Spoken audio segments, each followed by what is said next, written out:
네, 안녕하세요, 여러분. 지금 전체적인 시장의 흐름이 침체된 가운데 오로지 리플에게만 충격적인 소식이 전해졌습니다. 자, 드디어 베일에 쌓여만 있었던 백악관 화이트하우스의 암호화폐 보고서가 세상에 공개가 되었는데요. 현재 이 보고서에서는 리플을 둘러싼 모든 환경에 대해 아주 직접적으로, 그것도 리플의 CEO 브래드 갈링하우스의 발언까지 인용하면서 집중 조명하고 있습니다. 자, 지금부터 이 백악관 보고서가 도대체 어떤 내용을 담고 있는지 지금부터 속 시원하게 파헤쳐 보겠습니다. 자, 시작 전에 구독과 좋아요 누르셔야 가장 빠른 정보를 실시간으로 받아보실 수 있으니까 꼭 누르시길 권장드리겠습니다. 자, 일단 이 보고서의 제목부터가 심상치가 않습니다. 자, 직접 번역을 하면요, 디지털 금융기술에서의 미국의 리더십 강화라고 말을 하고 있습니다. 자, 미국이 어떻게 이 디지털 자산, 즉 암호화폐 시장에서 다시 한번 리더십을 회복하기 위해 어떻게 해야 되는지 그 계획이 담겨 있다는 건데요. 자, 이 보고서의 분량이요, 자그마치 166페이지에 달하는 정말 엄청난 분량입니다. 자, 이번에 미국 정부에서 정말 작정하고 준비했다는 게 느껴지시죠? 자, 그래서 이 보고서의 핵심은 뭐냐? 바로 미국의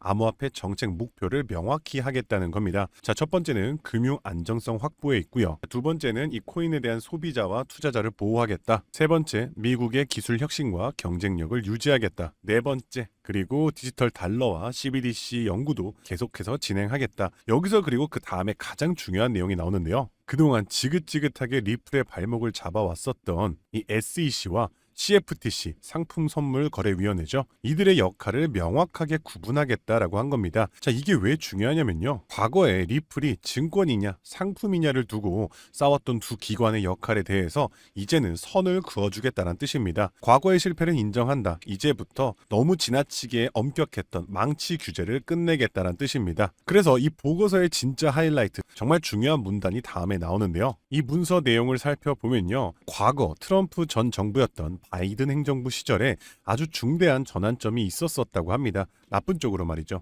자, 과거에는요, SEC가 언제나 주로 사후 집행 중심의 규제를 해왔다는 겁니다. 한마디로 일단 문제가 터지고 난 뒤에 그 뒤에 처벌을 하는 그런 방식으로 규제를 했다는 겁니다. 리플 소송이 바로 그 대표적인 예였죠. 하지만 이제는 그 방식을 전부 버리고요, 크립토 태스크포스라는 이 업무 부서를 만들어서 명확하고 좀 더 포괄적인 규제 프레임워크를 개발하겠다고 선언을 합니다. 자, 이게 무슨 뜻이냐면요, 옛날처럼 무식하게 그냥 때려잡기만 했던 게 아니라 괜히 그렇게 했다가 미국의 암호화폐 산업이 다 망가졌던 것을 인정하니까 이제부터는 새롭게 판을 깔겠다. 그러니까 여기서 코인 기업들이 제대로 한번 산업을 키워봐라, 이렇게 해준 겁니다. 그 부분에 대해서 정말 놀라운 내용이 나왔었는데요. 이 백악관 보고서에 과거 정책의 실패를 인정한다고 나왔으면서 그 근거에 대해서 바로 리플의 CEO 브래드 갈링하우스를 언급합니다. 이 보고서에는요, 미국의 불확실한 규제, SEC가 그동안 해왔던 짓들이죠, 그 규제로 인해서 블록체인 기업들이 해외로 떠나는 문제를 지적하며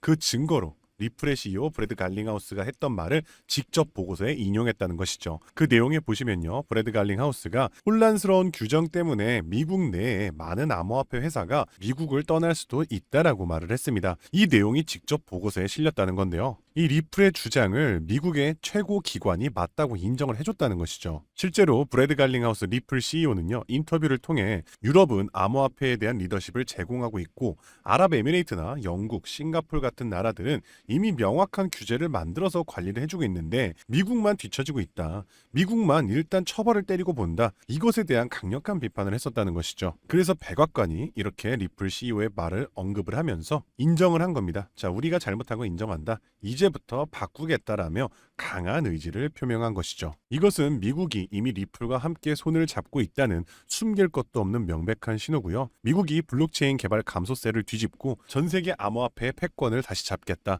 그리고 그 중심에는 리플이 있을 것이라고 강력하게 선포한 겁니다. 이러니 리플 ETF가 승인이 안 될 수가 없고요. 이번에 10월로 연기된 것은 말 그대로 연기일 뿐이지 거절이 아니라 사실은 승인 확률은 더 높습니다. 자, 그럼 지금부터 우리가 리플 투자 전략을 어떻게 짜야 되는지 제가 간단하게 정리를 해드리면요.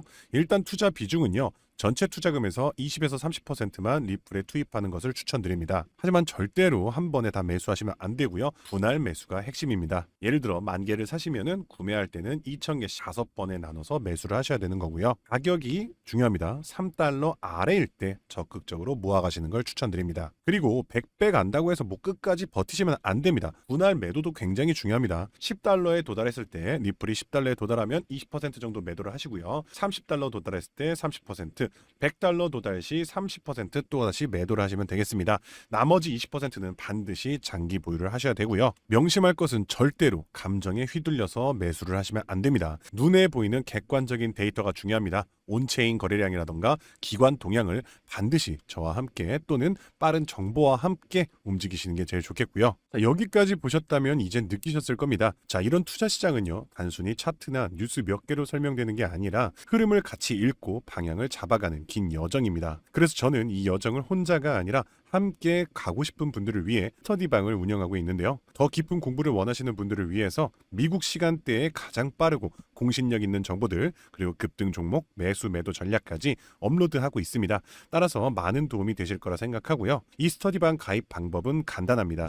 지금 보시는 영상의 조회수 옆에 보시면은 더보기 버튼이 있는데요. 그 버튼 누르시면 파란색으로 스터디방 가입 문의 링크가 보이실 겁니다. 해당 링크를 누르셔서 간단한 설문에만 응답해 주시면 제가 직접 확인 후에 오늘 다룬 내용과 관련된 심층 리포트를 포함한 스터디방 가입 권한까지 한 분도 빠짐없이 무료로 최대한 빠르게 보내드리겠습니다. 영상이 도움이 되셨다면 구독과 좋아요도 부탁드리고요. 저는 다음에도 좋은 내용으로 찾아뵙겠습니다. 오늘도 끝까지 시청해 주셔서 감사합니다.